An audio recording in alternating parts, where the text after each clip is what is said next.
श्री राधे श्याम।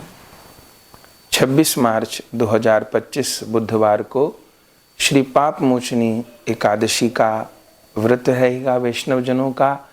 ऐसे 25 मार्च को भी एकादशी तिथि हैं, लेकिन उस दिन दशमी विद्या होने के कारण व्रत अगले दिन द्वादशी में होगा।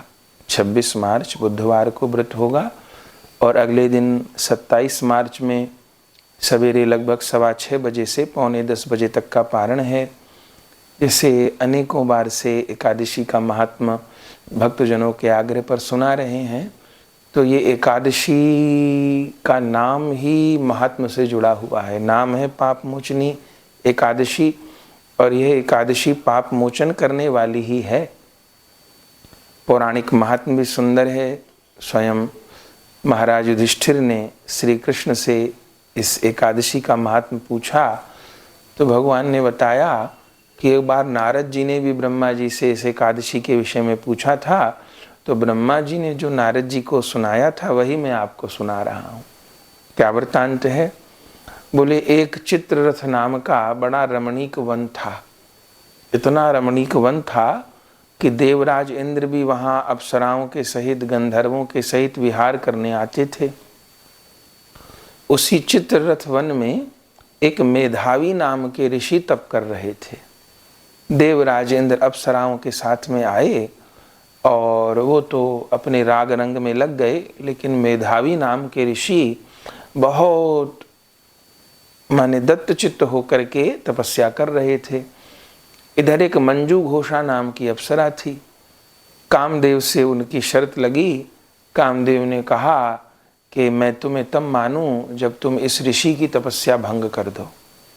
मंजू घोषा ने कहा कि मैं कर दूंगी, और कामदेव का सहयोग पाकर के मंजू घोषा उस मेधावी नामक ऋषि की तपस्या भंग करने में लग गई, अपने हाव भाव साज संगीत के द्वारा, और सफल भी हो गई। मेधावी ऋषि की तपस्या भंग हो गई।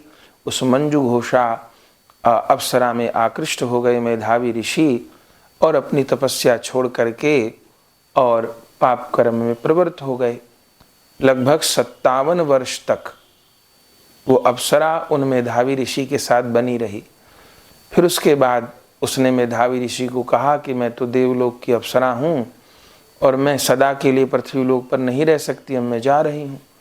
जैसे उसने जाने का नाम लिया और वो जाने लगी, तब मेधावी ऋषि को ध्यान आया कि हमने तो अपना इसके चक्कर में इतना तप बिगाड़ दिया और इतना हमने जो है अपना जीवन नष्ट कर लिया।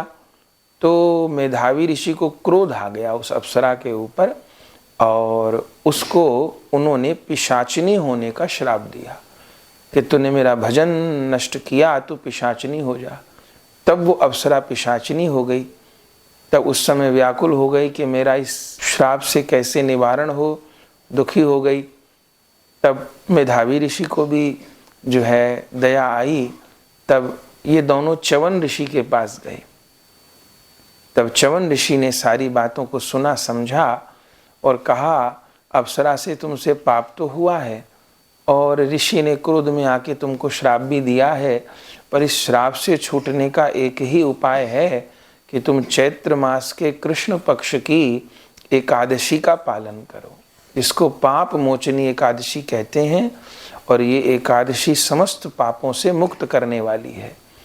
तो उस अप्सरा ने भी, मंजू घोषा अप्सरा ने भी, और स्वयं उन मेधावी नाम के ऋषि ने भी इन पाप मोचनी एकादशी व्रत का पालन किया, और परिणाम ये हुआ वो मंजू घोषा अप्सरा तो वापस उसका शाप निवारण हो गया, वो तो वापस देवलोक चली गई, और जो मेधावी ऋषि थे वो पुनः भजन मार्ग में प्रवृत्त हो गए। जो मन में दोष आ गया था वो उनके दूर हो गया, जो पाप आ गए थे वो नष्ट हो गए, और फिर वो साधना करके प्रभु को प्राप्त कर गए। तो ऐसा पाप मोचनी एकादशी का महात्म्य है। तो सभी वैष्णवजन खूब निष्ठापूर्वक एकादशी व्रत का पालन करें और अन्य जन को भी एकादशी व्रत से जोड़ें और प्रभु की कृपा प्राप्त करें। जय जय श्री राधे श्याम।